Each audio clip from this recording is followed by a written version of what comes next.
Miami hosted its second Formula One Grand Prix this past weekend, bringing celebrities, fans, and hundreds of millions of dollars to the city. 3-day passes ran from $880 to $5,000, making it the second most expensive race all year. But that was merely the cost to see the race itself. Off the track, there were tequila and caviar tastings, private clubhouses, garage tours, driver meet and greets, sleepovers on the Mercedes team yacht, and even tables at clubs like 11, which went for as much as $200,000. All told, the economic impact should be even higher than last year, when Miami's first ever Grand Prix netted $350 million in new spending for the city. So, Scott, you actually went to the Miami race last year. Can you tell us what that was like? It's fabulous. I used to go to Formula One in Montreal every year. It's a great city. I love this. I love Formula One because it's more about an experience. It's more about going to a city for the weekend. It's got a fabulous crowd. It feels very elegant. If NASCAR is Android, Formula One is iOS.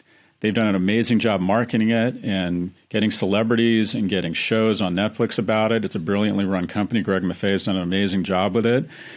Specifically, Formula One Grand Prix Miami is where I caught COVID.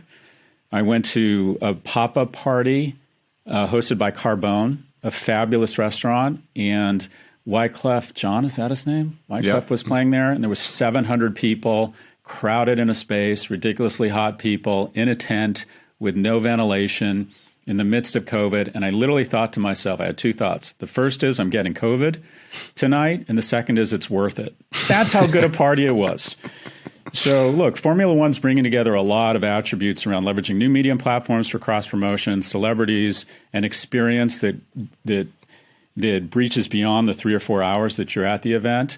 The event itself, I find incredibly boring. Oh, here he comes, there he goes. It's just, I don't find it an interesting spectator sport. You're there to see the people. You're there to do a tequila tasting or whatever it is you do at Formula One. But it's an example of, it's not about the event. It's about the culture and the vibe and the experience. But they've done an amazing job. Liberty Media has tripled the value of F1. U.S. viewership has doubled since their acquisition, I think mostly through that Netflix program, which is supposed to be great. And 53% of U.S. F1 fans say Netflix Formula One Drive to Survive influenced their fandom. So you're just going to see, this could be, the interesting second or knock-on order effect is you could see Netflix develop a new revenue stream by going to sports teams and saying, pay us $100 million and we'll do 2 seasons of what it means to play for the San Diego Chargers or a league, or we're going to take, the professional lacrosse league, the PLL, to the next level by doing we'll commit to 3 seasons of green lighting a series, and we want $50 or $100 million. And I think they would pay it. What's also, they've done a great job is they're bringing in younger fans. The average age of a Formula One fan dropped from 36 in 2017 to 32 in 2021, which is a huge drop. And also, you've seen an incredible growth in team valuations. Mercedes paid $176 million for the team in 2010, and it's now worth $1.5 billion, which is just incredible. You're going to see teams increase in value because as long as they keep creating men in midlife crises, as long as the 0.01% continues to aggregate more and more income, you're just going to see teams, the terminal value of teams, they're going to be shitty businesses in the short and medium term. They're going to lose money every year, whether it's the Washington Commanders or the Mercedes team. And then in 5, 10, 20 years, they'll sell at extraordinary multiples of what they were purchased at. And then if you just look at the sponsorship deals, we've got like $100 million per year deal between Oracle and Red Bull. Petronas is paying Mercedes $75 million a year. Is this becoming the new premier advertising space, the sort of the international rich people's Super Bowl? Yeah, and this is my prediction, and then I got to hop because I literally have all these Brits showing up to eat Mexican food, and my dog's going crazy. Little insight into the dog. But my prediction is the following. What Ryan Reynolds